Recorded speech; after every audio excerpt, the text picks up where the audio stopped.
Tonight on the program, the country is back to high risk for COVID-19 as Metro Manila officials impose strict limits on movements of unvaccinated and partially vaccinated people. More hotels are on the radar over reports of alleged quarantine violations, and motorists need to shell out more for a big-time fuel price hike in the first week of the new year.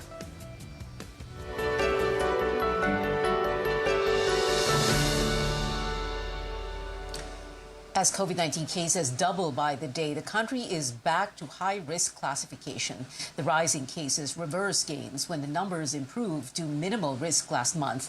Today, the Health Department reports over 4,000 new cases, 16 more deaths, and almost 500 recoveries. The numbers exclude data from 23 laboratories. More from Caroline Bonquin. From only around 300 cases a day, COVID-19 infections rose to an average of over 2,000 daily within just a week. That's a 7-fold increase. And Metro Manila was again ground zero for this spike as COVID-19 cases dramatically grew by over 800% within 2 weeks, 1,100% in just 7 days. Nationwide, it grew by over 200% within 14 days. Of 100 people getting swabbed, more than 19 are testing positive in Metro Manila and 10 nationwide. The virus is spreading fastest in Metro Manila, with one patient infecting at least 5 others.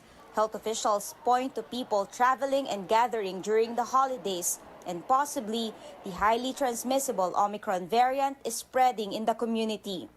There are now 2 local cases of Omicron in Bicol and 1 in Metro Manila. Doon po sa ibang bansa, double ang numero ng mga kaso every 2 days. Sa Pilipinas, nakikita na po natin yung trend na ganyan.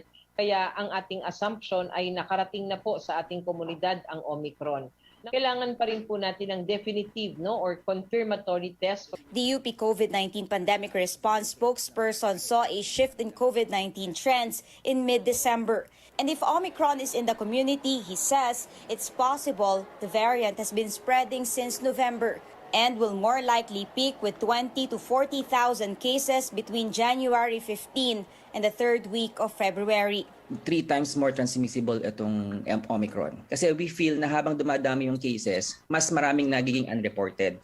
Kasi ito palang Omicron, mostly mild or asymptomatic yung cases. So more people will just stay at home or hindi magpapatest. While Omicron is more infectious, studies in the UK showed it is only causing mild illness. 40% will not have symptoms, unaware they're carrying the variant.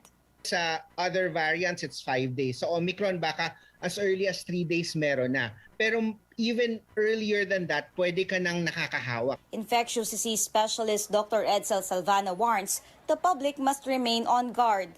While Omicron may be less deadly, the rate of its spread is a concern. Yung mga vulnerable, mas mataas pa rin yung chance nila magkaroon ng severe. Ang problema natin is dahil ang bilis-bilis makahawa ng Omicron, pwedeng mas marami pa rin yung pwedeng mamatay pag sobrang dami talaga yung mahawa. Health experts once again reminding the public, avoiding closed and crowded places, observing physical distancing, keeping your mask on, and getting vaccinated remain effective shields against Omicron. Caroline Bonquin, CNN Philippines. Vaccine expert Dr. Nina Gloriani says almost all vaccines available in the country have lower efficacy against the Omicron variant. This is why she says it's important to take the primary doses and booster shots. Gloriani adds partial vaccination provides up to 52% protection against hospitalization. Full doses can give up to 72% protection against severe infection, while booster shots can increase protection up to 90% against the Omicron variant. Importante po na makapagpabakuna ang lahat. Yung hindi pa na kahit nakakaisa, kailangan pong makaisa na kayo. Tapos sundan nyo, siguruhin yung susunod ay may bibigay sa inyo at after 3 months, yung 3rd dose na po, yung booster actually. So yun po, importante na magpabakuna ang lahat. In the wake of the fight against the coronavirus, the Food and Drug Administration chief announces his resignation effective today. Eric Domingo says he has done his part to help during the pandemic, and there are now better systems in place at the FDA. The FDA primarily responsible for the approval of vaccines. against the coronavirus.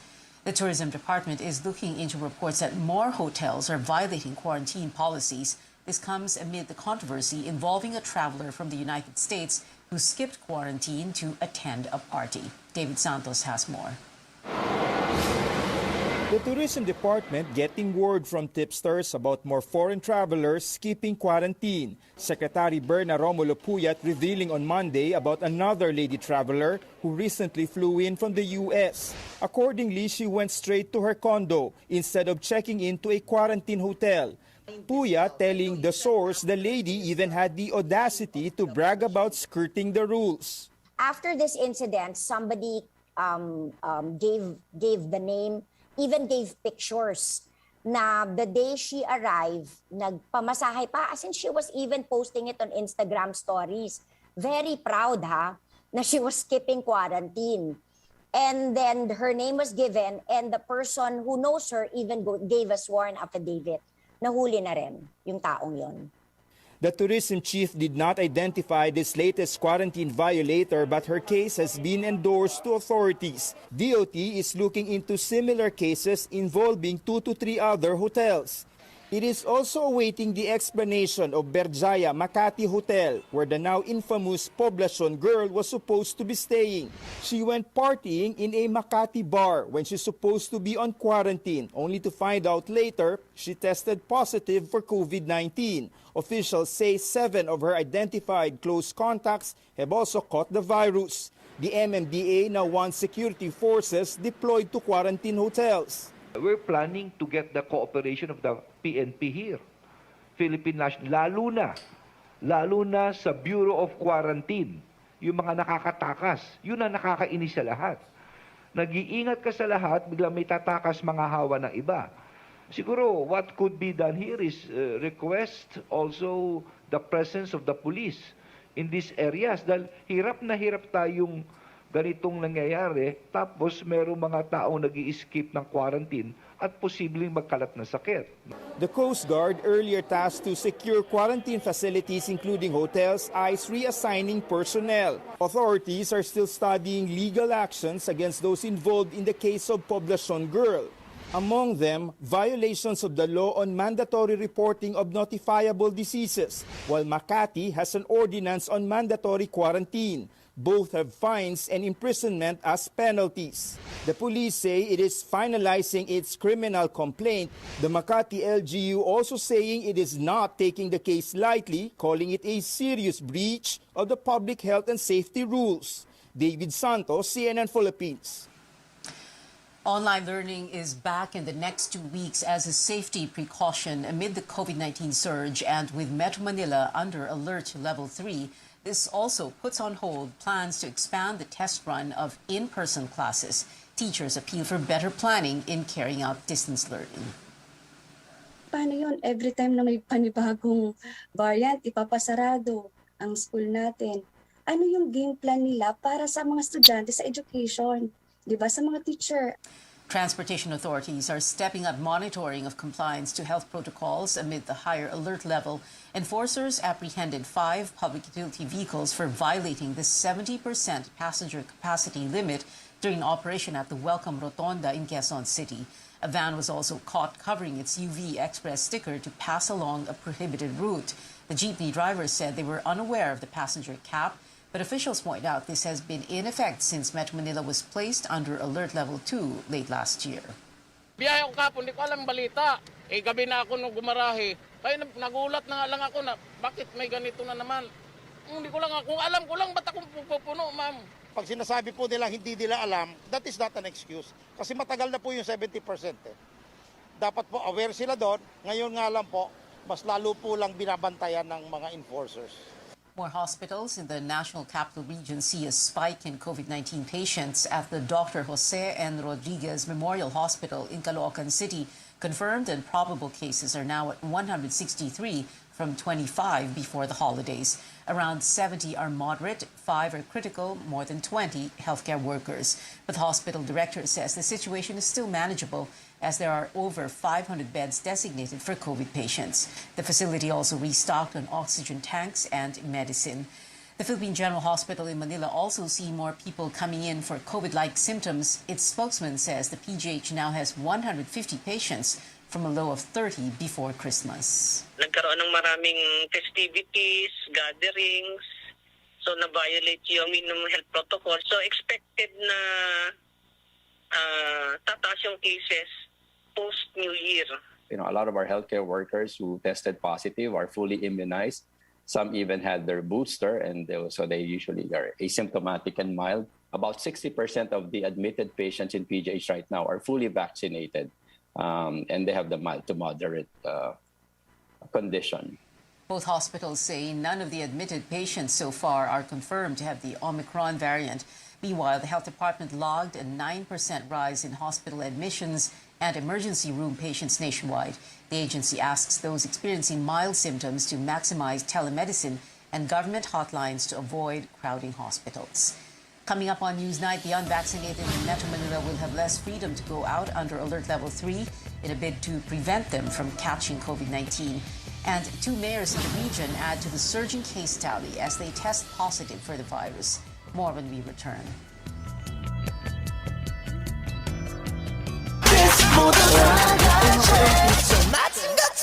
Bang, bang. Linsky General Merchandise, San Pedro District, Pagadian City at bangsabalay sa mga pawaran kaniadto na maligya sa mga makina o piyesa sa mga nagkalain-laing sakyanan sama sa 10-wheeler, forward, elf, bungo ug daghan pang uban. Tag-iya ug tagdumala mao si Madam Arlene Solihon Fernandez ug si handsome boy Jesse Fernandez, ang pinakailado nga surplus center sa Pagadian City, Zamboanga del Sur. Linsky General Merchandise. Bang, bang. Ringo Honasan po. Sa pagbangon ng mga Pilipino, saludo ako sa mga taong patuloy na humaharap sa hamon ng pagbabago. Bilang isang ina, handa akong gawin ang lahat para sa kaligtasan ng aking mga anak. Pandemya man, tuloy pa rin ang serbisyo para malinis ang kapaligiran. Serbisyong publiko para sa kaligtasan ng lahat. Sa panahon ng krisis, ikaw, ako, magtulungan tayo. Ringo Honasan po. Saludo ako sa Pilipino. Libre ko San Miguel Beer, basta akin ang Tansan. Tansan? Sa San Miguel Oktoberfest Instant GCash Panalo Promo, uulan ng up to 100 million pesos in GCash prizes. Buy any San Miguel Beer, hanapin ang code sa crown. Kung meron, panalo ka! Iscan ang QR code sa mga posters at Facebook. I-type ang code and win! Sali na! Available in areas where allowed. See posters for full details. Promo runs from September 1 to December 31, 2021. Per DOH FDA CFR permit number 0424 series of 2021. Drink responsibly. Tandaan, laging i-check ang ilalim ng Tansan kung may winning code. Drink responsibly. Loren Legarda po. 18 years akong senador at nagsulong ng mga batas na nakakatulong sa mga nangangailangan. Free college education law. Para sa aming edukasyon. MSME law. Batas para sa aming kabuhayan. Climate Change Act. Mga batas para sa kalikasan at climate change. Mga batas na ginawa ko na napapakinabangan ngayon. Sana makatulong pa ako sa mas marami. Loren Legarda. This is a paid advertisement.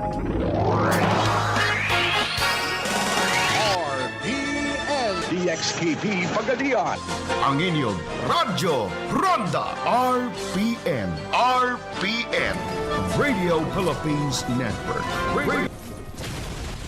A Song of Ice and Fire author George R.R. Martin may not have finished The Winds of Winter yet, but he did write the lore of Elden Ring, which releases for Windows, Xbox, and PlayStation systems on February 25th. The hyper-realistic racing action of Gran Turismo 7 races of fuel. Several companies announced they will be raising diesel prices by 2 pesos.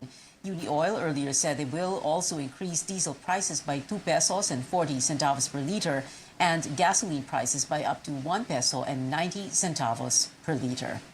The Metro Manila Council approves in principle a resolution requiring the unvaccinated and those partially inoculated to stay at home except for essential activities.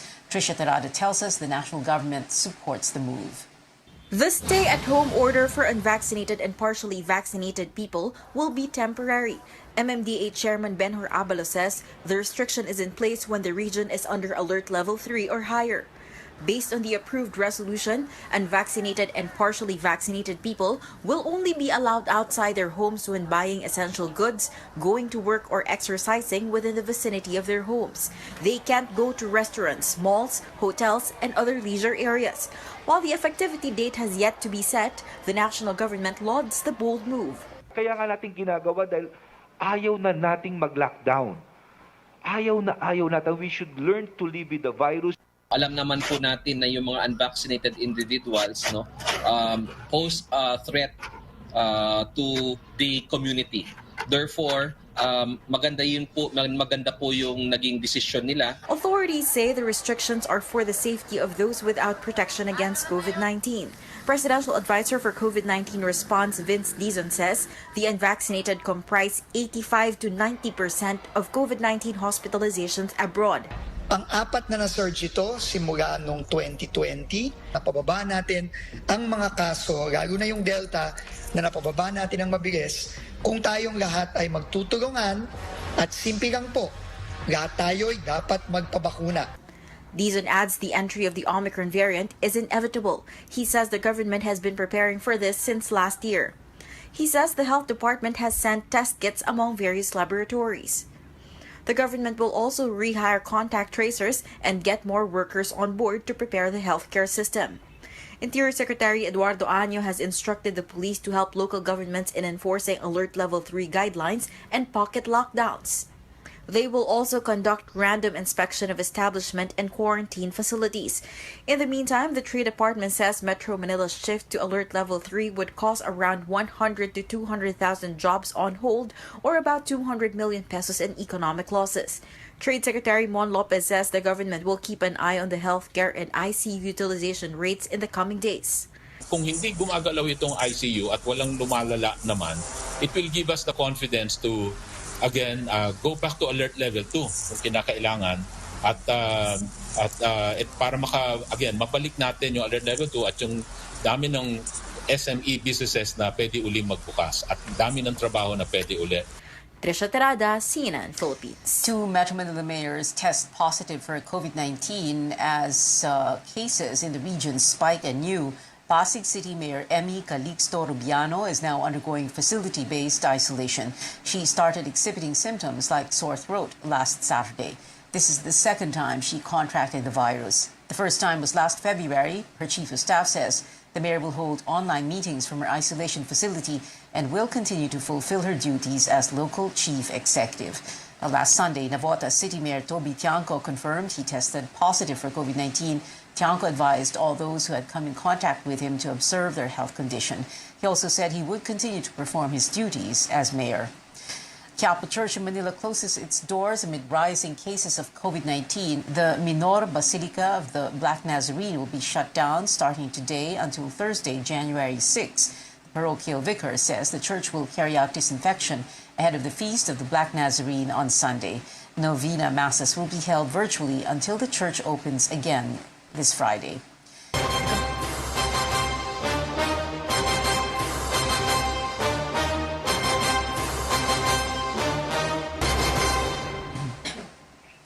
The Commission on Elections is set to live stream the preliminary conference for one of the disqualification cases against presidential aspirant former Senator Bongbong Marcos, a first in the poll body's history. That announcement coming from Commissioner Rowena Guanzon. The proceedings involving the Marcos camp and Akbayan on Friday will air live on Facebook. 6 members of the media will be allowed to attend the hearing at the session hall. Guanzon warns anyone disturbing the proceedings will be cited in contempt and will be sent to jail for 48 hours. The hearing will look into Akbayan's petition to ban Marcos from holding public office because of his 1995 tax conviction. There are a total of 6 pending cases against him. Meanwhile, his lawyers say Marcos had ordered the closure of the BBM Sara campaign headquarters today until further notice after more than 20 of his staff tested positive for COVID-19. Marcos will also stop all activities and sorties until January 15. Presidential aspirant Senator Manny Pacquiao also suspending political gatherings because of rising COVID cases. Now, the Cusi-led faction of the ruling party, PDP Laban, defends its petition asking the COMELEC to reopen the filing of the certificates of candidacy Amid accusations, the move is an attempt to derail the 2022 elections. The COSI wing says it is only exercising its rights under the election law. The faction wants the COMELEC to extend the filing of COCs, which already took place last October 1 to 8. The group also argues the poll body should not proceed with the printing of ballots yet, while petitions against certain aspirants are still pending. Ludgardo Barbo, vice chairman of the rival PDP Laban faction, had accused the COSI wing of pushing for a no-election scenario this year. Meanwhile, Senator Ping Lacson says while he is not accusing the COSI-led faction of trying to delay the polls, any move to extend the president's 6-year term is forbidden under the Constitution. PDP Laban has no standard bearer for the 2022 polls after Senators Bato de la Rosa and Bongo withdrew from the presidential race. A probe is underway after a Sunday night riot at the New Bilibid prison in Muntinlupa. As of this morning, the Bureau of Corrections reports 3 prisoners were killed and 14 others injured from gunshots after a heated argument between 2 adjacent dorms. Bureau spokesperson Gabriel Chaklag told CNN Philippines the riot was not gang-related. Photos from the Bureau showed 6 improvised guns, a loaded .22 caliber revolver, and bladed weapons from the scene. Authorities have isolated 7 people believed to have played a role in the violence. Justice Secretary Manado Guevara admits the need for even tighter security inside the country's biggest penitentiary, located in Muntinlupa. He also wants to regionalize prison facilities to decongest jails, hoping the improved environment would promote rehabilitation of prisoners. Up next on Newsnight, no action at the court for now after the Philippine Basketball Association suspends games for the week. And Chris Aquino's deleted photographs online gets netizens speculating, is Mel Sarmiento out of the picture? Details after the break. Loren Legarda po. 18 years akong senador at nagsulong ng mga batas na nakakatulong sa mga nangangailangan. Free college education law. Para sa aming edukasyon. MSME law. Batas para sa aming kabuhayan. Climate Change Act. Mga batas para sa kalikasan at climate change. Mga batas na ginawa ko na napapakinabangan ngayon. Sana makatulong pa ako sa mas marami. Loren Legarda. This is a paid advertisement. Libre ko San Miguel Beer, basta akin ng Tansan. Tansan? Sa San Miguel Oktoberfest Instant GCash Panalo Promo, uulan ng up to 100 million pesos in GCash prizes. Buy any San Miguel beer, hanapin ang code sa crown. Kung meron, panalo ka! Iscan ang QR code sa mga posters at Facebook. I-type ang code and win! Sali na! Available in areas where allowed. See posters for full details. Promo runs from September 1 to December 31, 2021. Per DOH FDA CFR permit number 0424 series of 2021. Drink responsibly. Libre ko San Miguel Beer, basta akin ng Tansan. Tansan? Sa San Miguel Oktoberfest Instant GCash Panalo Promo, uulan ng up to 100 million pesos in GCash prizes. Buy any San Miguel beer, hanapin ang code sa crown. Kung meron, panalo ka! Iscan ang QR code sa mga posters at Facebook. I-type ang code and win! Sali na! Available in areas where allowed. See posters for full details. Promo runs from September 1 to December 31, 2021. Per DOH FDA CFR permit number 0424 series of 2021. Drink responsibly.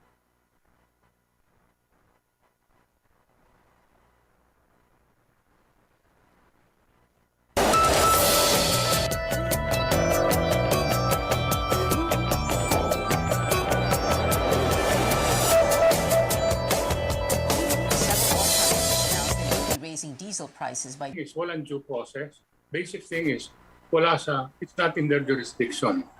So that's what it is, and we're going against it. That's all, and we are giving a report to our International Federation, World Athletics, of what's going on. WICO also stressed the matter involving Obiena should be resolved internally first before the POC gets involved. And making waves online, all photographs and videos of Chris Aquino's fiancée, Mel Sarmiento, can no longer be found on the star's Instagram account. The deleted pictures got some netizens concerned, even if neither Chris nor Mel has yet to announce a split. While others are asking to give Chris and the former Interior Secretary privacy at this time. The pair first announced their engagement in October on an Instagram post last December 25. The actress talked about being grateful for Mel and hit back against those offering negative opinions about their relationship. We're open to getting Chris's side of the story. And also, taking over social media, Harry Potter fans welcoming the new year with nostalgia. Hashtags Harry Potter 20th anniversary and Return to Hogwarts went trending on Twitter after the cast's long-awaited reunion came out January 1st. Fans got emotional over Emma Watson and Rupert Grint's stories of how the world-famous franchise changed their lives. Emma and Tom Felton reuniting also caught the hearts of many after the actress admitted she used to have a crush on Tom. And before we go, beloved American actress and comedian Betty White is gone, but certainly not forgotten, and her fans will have a special opportunity to remember her this month. CNN's David Daniel has that and more in the Hollywood Minute. Hello, I'm Betty White. The show will go on. Betty White died on New Year's Eve, but producers are going ahead with Betty White, A Celebration. The documentary on the remarkable performer's life and career will still play in theaters one night only, Monday, January 17th, White's 100th birthday. Check fathomevents.com for locations. We have unfinished business.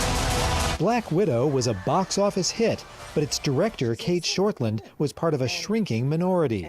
The Center for the Study of Women in Television and Film at San Diego State University says Shortland and Eternals director Chloe Zhao were two of just 12 female directors among the year's top 100 films at the domestic box office.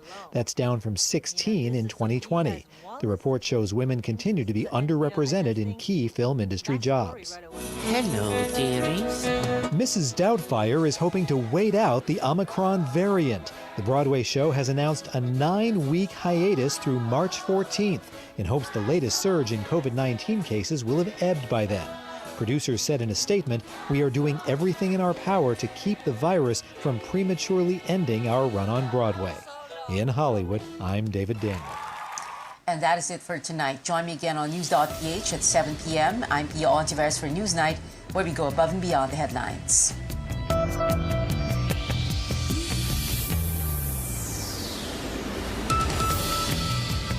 Have been more chaotic and conflict-ridden from the politics of a pandemic, tamed even if for a moment by a vaccine rollout, to the politics of a maritime row long put to rest by international bodies, punctuated by another country's Coast Guard vessel not quite trampling on our sacred shores, but just opening water cannon fire on our boats in a resupply mission to a grounded Philippine vessel serving as an outpost in a shoal, to the politics of the presidency, the death of one who once occupied it, and the actuations and pronouncements of his successor leading up to the latter's last 6 months in office, and the handing over of power to the one who will succeed him after the all-time favorite Pinoy pastime, the go-to political exhaust valve, an election.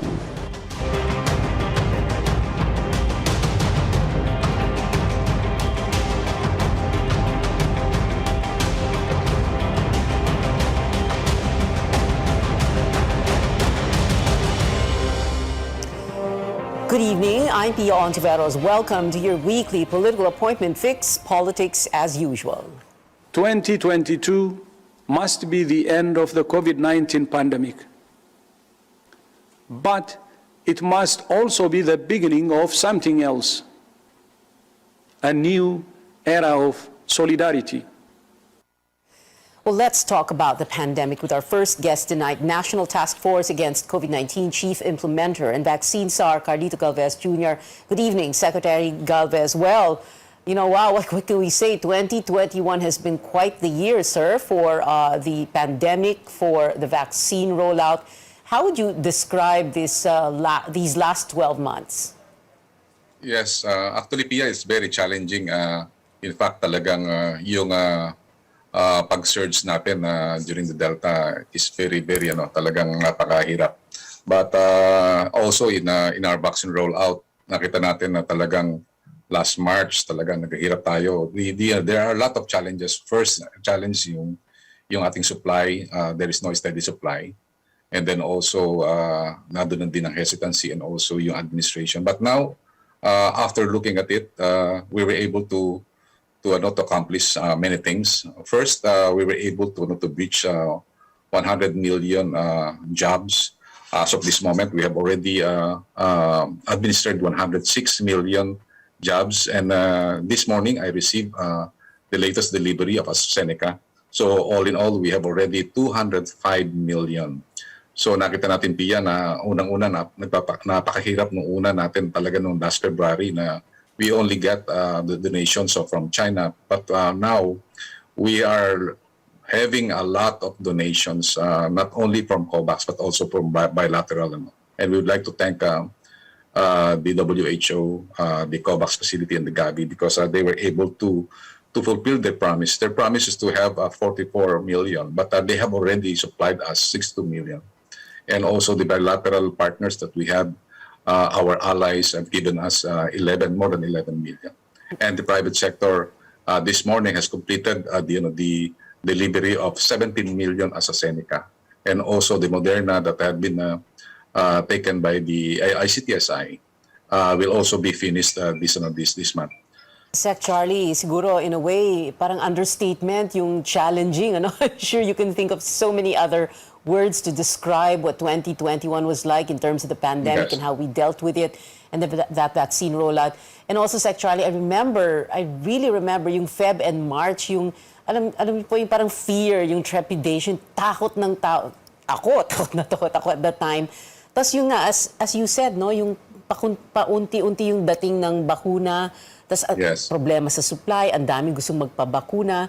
And then we move to that portion of the year na medyo may supply na tayo, pero may problema pa rin tayo sa hesitancy. Hanggang ngayon pa po ba? So wala na tayong problema sa supply, meron pa po tayong problema sa hesitancy din naman. Nakita namin na, Pia, it's more on accessibility. Ngayon, maganda yung ginagawa ng ating mga LGUs. When we go around sa different areas, especially sa Jensen, mga different cities, nakita natin na na-overcome din natin yung hesitancy and maganda yung mga strategy ng ating mga LGU. Ang ginagawa nila ngayon is talagang they go mobile, house to house, barangay to barangay. Nung napunta nga kami sa Jensen, lahat doon, yung religious sector, yung private sector, kinukotahan nila everyday. So nakukuha nila yung target nila and kung titingnan natin na ang model natin yung NCR na 106% na ang fully vaccinated, meaning na na-breach nila yung hesitancy ng mga tao. Pero sa ngayon, yun na talagang isang challenge, we still have 2.5 million na senior citizens that have not been vaccinated. Kung titingnan natin sa ating record, yung in-administer natin ng 106 million, ang total ng Pilipino na inoculate natin, either first dose or second dose, is 60 million. Meaning meron pa tayong 40 million na hindi pa nababakunahan. And they are not yet vaccinated because hindi sila mahanap or kailangan silang puntahan sa mga bahay nila. Because LGUs, for example, I think Taguig even, ang gagawin nila yung mga bedridden bedridden whether senior or not, pupuntahan nila talaga sa mga bahay nila.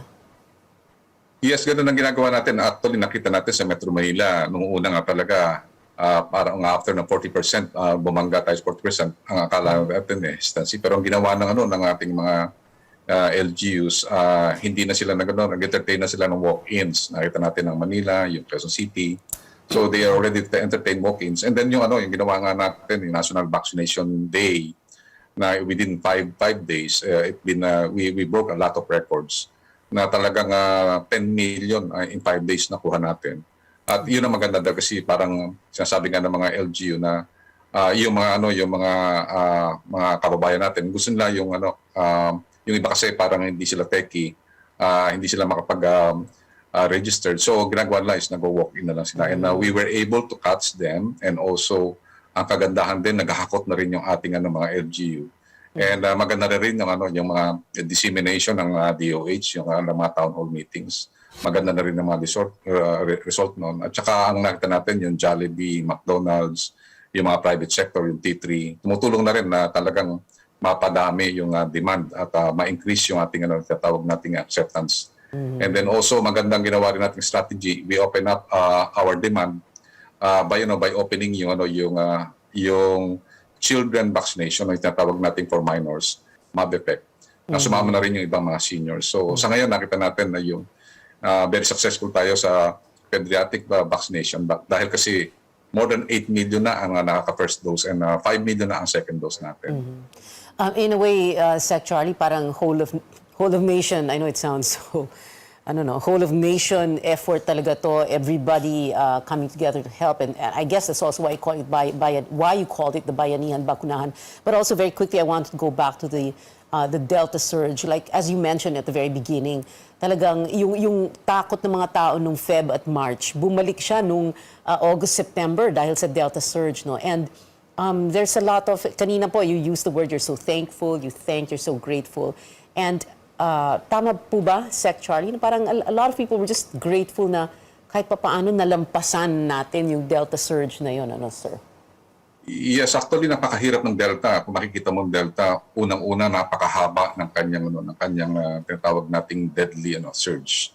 Pangalawa, dati nung ginagawa natin yung ibang mga surge, packet lang. Itong Delta talagang widespread. Ang ganda ng nakita natin, napakahirap ng naranasan natin. Pero napakaganda ng ating preparation kasi before I started, ang ginawa natin na delay natin. Maganda yung ating tinatawag nating border control na ginagawa ng one-stop shop ng DOTR, ng DOT at saka ng BOQ ng ating Bureau of Quarantine. At na-delay yun at prepare tayo ng mga oxygen, na-prepare natin ng temporary quarantine facility, mga hotels natin, at nakabili rin tayo ng mga tinatawag natin ng mga treatment medicines. So ang kagandahan nun yung talagang yung hindi tayo natulad ng sa India at saka sa Indonesia na nawalan tayo ng mga cemeteries at nawalan tayo ng oxygen. At least nakapag-prepare tayo nung sa natin sa Delta. And we are using this experience para mag-prepare tayo sa Omicron.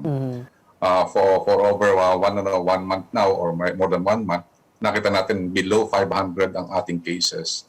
At ang ating positivity ay hindi umaangat ng 3%. Bumaba pa ito ng 0.9%.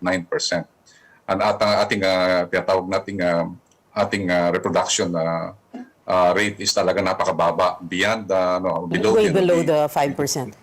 WHO threshold. Yeah. So napakaganda ng ating mga numbers. Naihabol, sir, ng bakuna yung Delta surge. So like you were saying, we are going to be better prepared this time for the Omicron variant, and well, everybody, fingers crossed for everyone because of what lies ahead. But Sec Charlie, I know earlier you said about being grateful, and I wanted to ask you also about what can be expected. Siguro mahirap yung for the entire 2022, but let's just say for the first quarter of 2022. Sa 2020, ang gagawin natin talagang imamassive din natin ang vaccination. Ang ating threshold is makuha natin yung 54 million this year. And then ang first quarter kailangan makuha natin 77 million. At gusto natin din na more or less yung mga 19 million na natin nakadedicate for booster, mabooster din natin. Kasi yun ang sinasabi ng mga ibang bansa na tulad ng Israel, na pagka at least meron tayo additional layer of protection, third dose, mas malaki ang protection natin. And pangatlo is ibubuin na natin yung tinatawag natin yung children vaccination, yung 5 to 11, i-open up na natin yan. Dahil kasi darating na yung mga vaccines na in-order natin ng 15 million from Pfizer.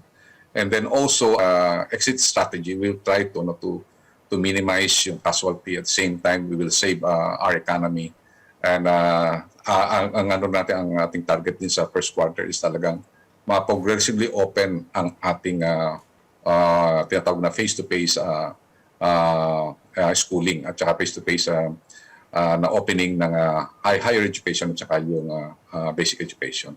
That's all very good to hear, Sec Charlie. Like you said, and like the doctors always say, vaccination, ventilation, and vigilance, and everything else besides, so that we can, like you say, reopen the economy and, yes, send the kids back to school, hopefully. Thank you so much, National Task Force Against COVID-19 Chief Implementer and Vaccine SAR Carlito Charlie Galvez Jr. Sec Charlie, Happy New Year to you. Maraming salamat po. We'll be back after a quick break. Stay tuned.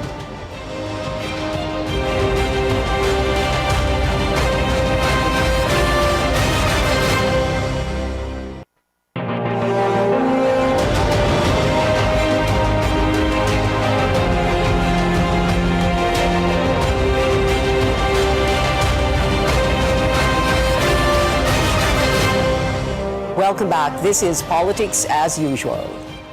We are not moving LT-57 or the BRP Sierra Madre. It has been there since 1999. It is a permanent government post manned by our personnel from the AFP, and it is there as a haven for our fishermen who would go to the shoal and for safety at sea. However, they are vessels that are built quite big.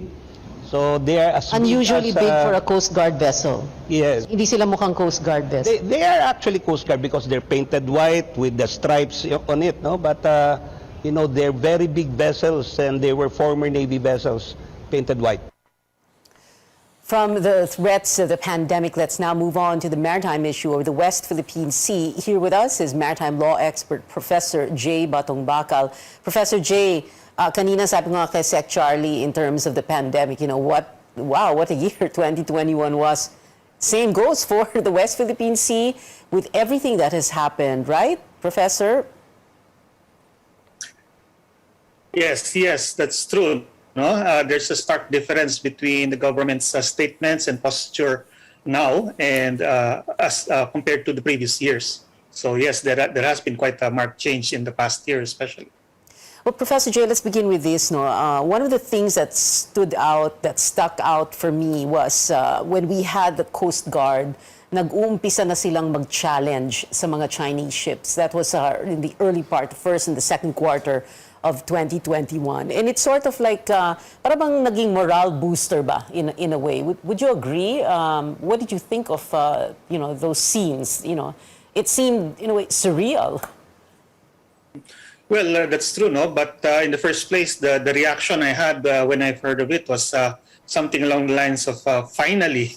Yes, no? Yes. Because they had not been doing it from 2016, no? But it changed with the Julian Felipe Reef situation early this year. So finally, we now have the government through the Coast Guard and Navy and even the BFAR, really openly demonstrating that the Philippines is the West Philippine Sea in accordance with international law. So it's been quite delayed in a way, no? But at least it came at the last year, no? Of course, the reason for that we may only speculate, but I guess the important thing is that now that they've resumed it, they really should not swing back later on. No, I hope that this is not just a temporary thing for show. No, but this really has to be the permanent policy and posture of the Philippines. Hindi lang dapat bravado. But at the same time, Professor J, I remember, parang ang paliwanag kasi ng Coast Guard at ng Task Force West Philippine Sea ay dahil dumating na kasi yung mga malalaking barko ng Coast Guard na kapag tinapat nila doon sa mga Chinese Coast Guard and those vessels, parang, medyo magkapareho na sila in a way, kahit papaano.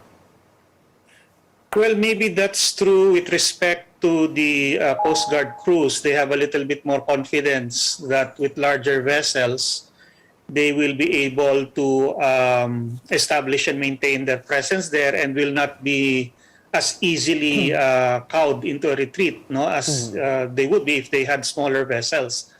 But the thing is, you also have to relate this to the government's overall policy and official posture in the previous years.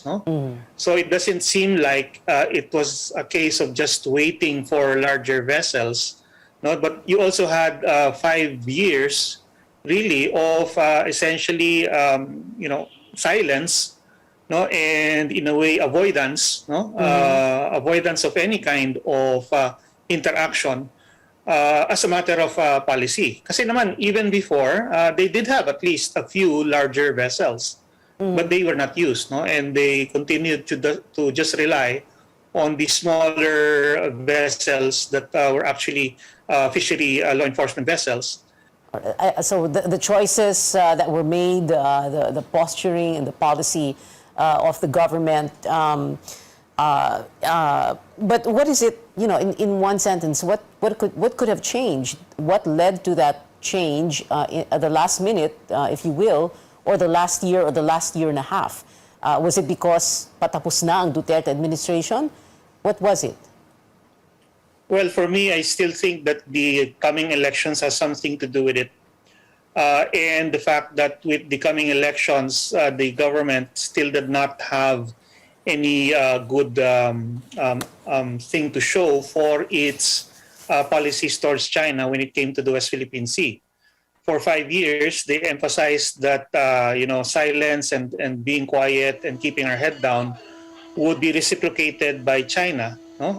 But instead, what happened, they got even more adventurous, shall we say, and as we've seen in the last month with the water cannon incident, actually parang namihasa nga sila, and they're even more confident now of interfering with Philippine vessels and their operations in the West Philippine Sea. That incident, was like the highlight of the year, I suppose.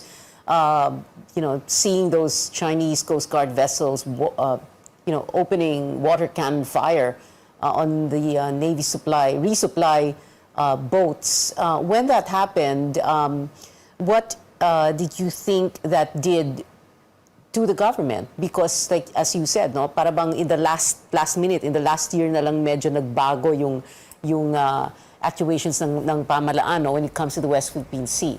So, is this latest incident going to push the government even further? Are we going to be more confident when confronting or facing these Chinese vessels?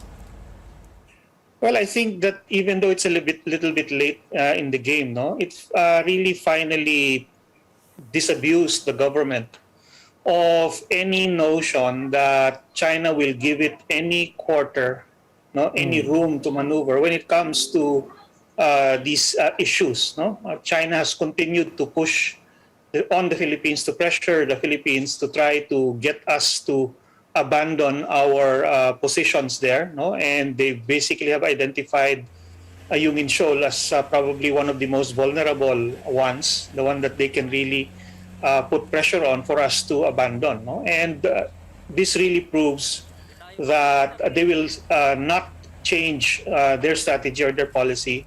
They will still do everything that they can to get us out of these positions, to push us out of the West Philippine Sea, regardless of our friendliness to them. Well, every country has its own interests, and so should we. A while ago, we used that soundbite of General Andy Centino, Chief of Staff AFP, saying that no, we are not moving the BRP Sierra Madre out of the Ayungin Shoal. Yes, that is correct. We should not move at all. Ayungin Shoal, after all, is one of the places which were clearly determined by the tribunal not to form part of the Philippine EEZ and continental shelf. It is clearly within our jurisdiction. No? And so we have every right to be the ones to manage what happens there. We have every right to put an outpost there if we wanted. No? And we have every right as well to take what actions we need to protect our resources in that area. No? So hopefully, again, this will really be a clear, unequivocal, and unchanging policy of the Philippine government, regardless of who happens to sit in office next year. And it's a good thing the BRP Sierra Madre is still a commissioned vessel of the Philippine Navy. Thank you so much, Professor J. Batong Bakal, maritime law expert. Salamat po, sir.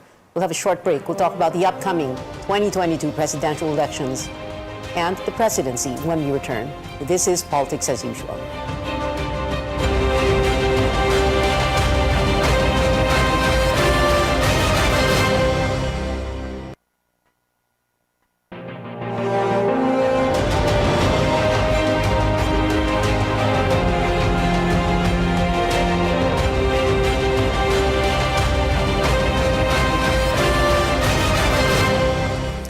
We are on our final stretch.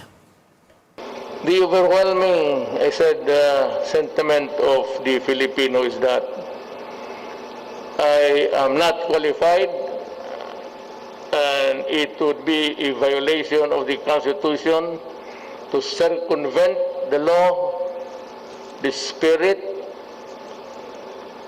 of the Constitution.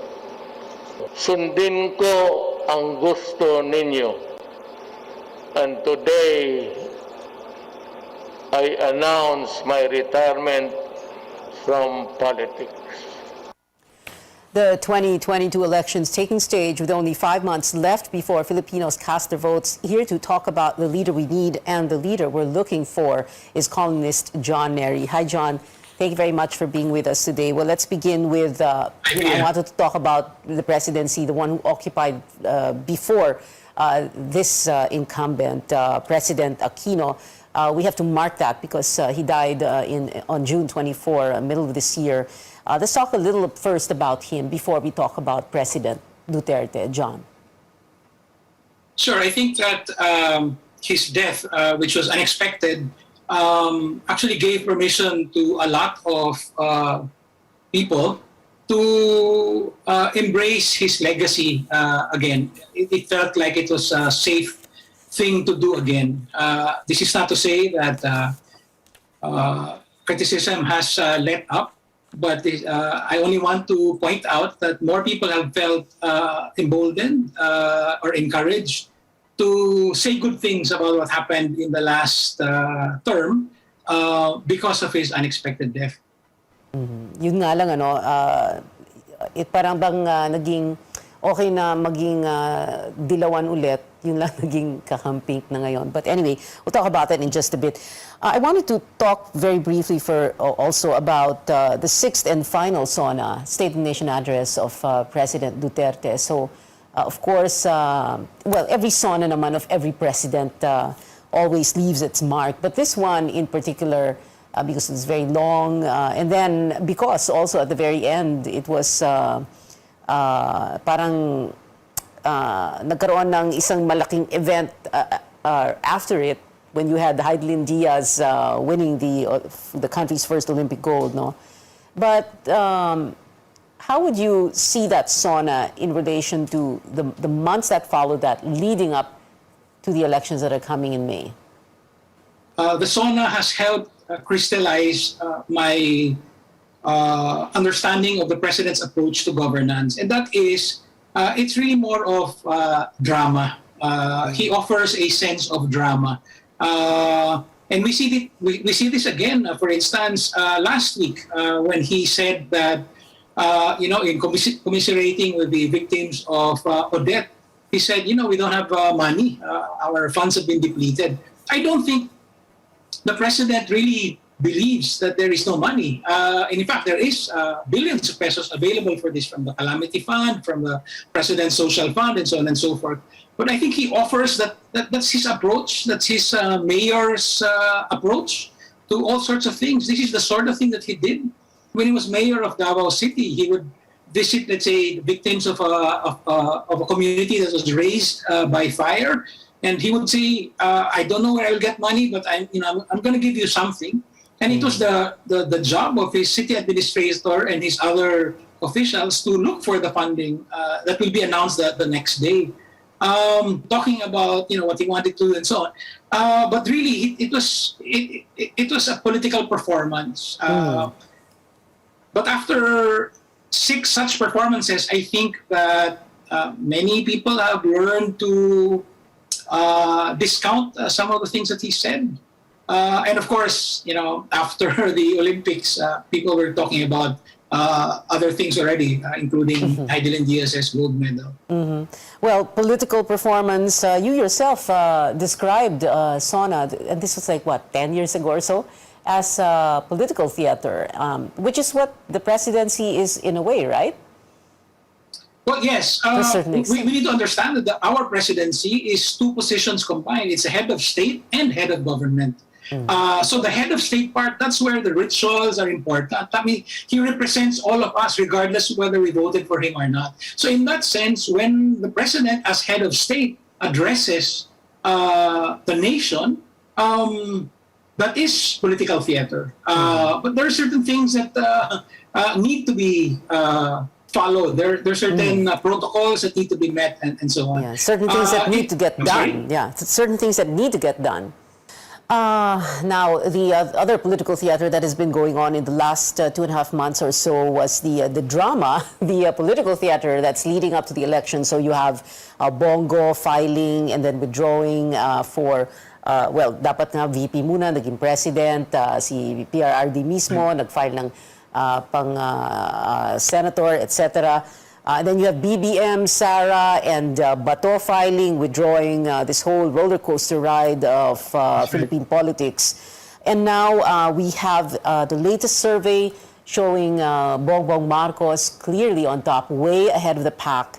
And there's this, this interesting article you wrote. No, what kind of a president are we looking for? And you talked about the continuity president, the change president, the career president. But in that list of yours, you have the continuity president, Bato, for example. But things are a little bit different now, no? And then you didn't mention Ping Lacson. No? So how are you going to, who fits into which bracket? And for you, what is the most important? Okay, before I answer that, let me say that President Duterte ends 2021 a much diminished president than when he started 2021. And this is not just because of the so-called lame duck syndrome. I think it's because none of his preferred exit strategies panned out.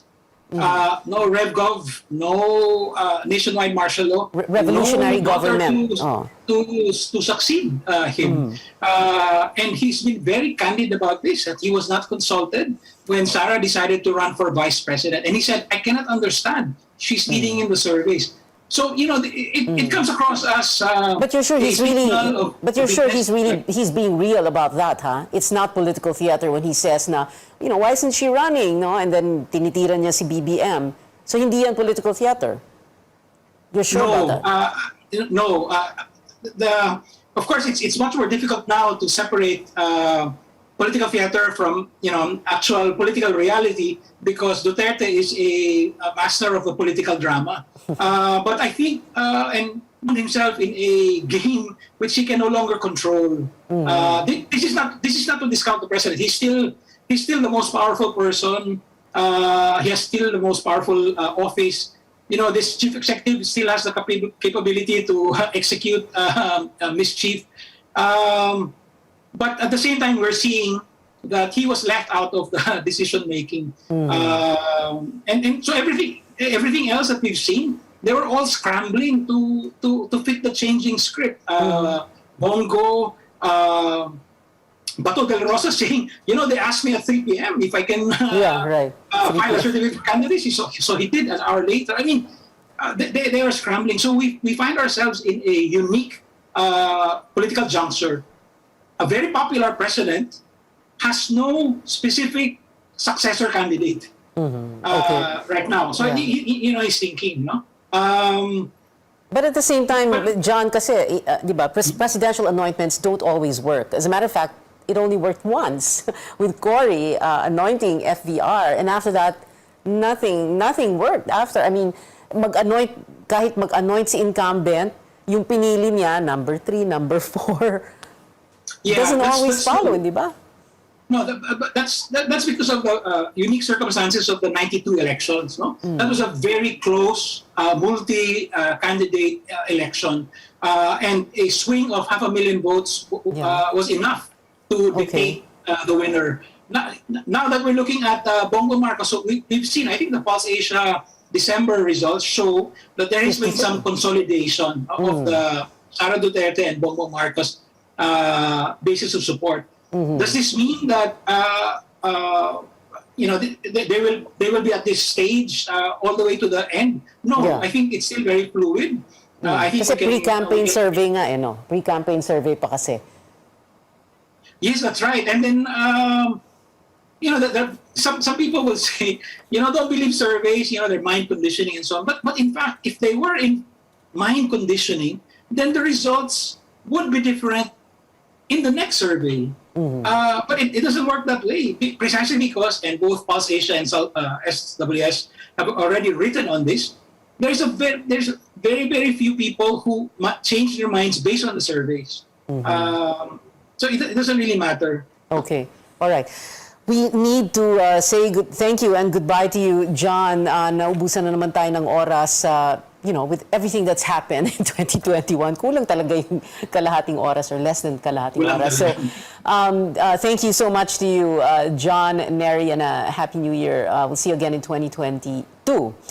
We've been told before, don't talk politics at the dinner table or at a family reunion or in Viber groups and risk digital warfare. But we can talk about it here at this table on the show, your weekly political appointment fix, politics as usual. I'm Pia Ontiveros. See you back here next Tuesday, 8:30.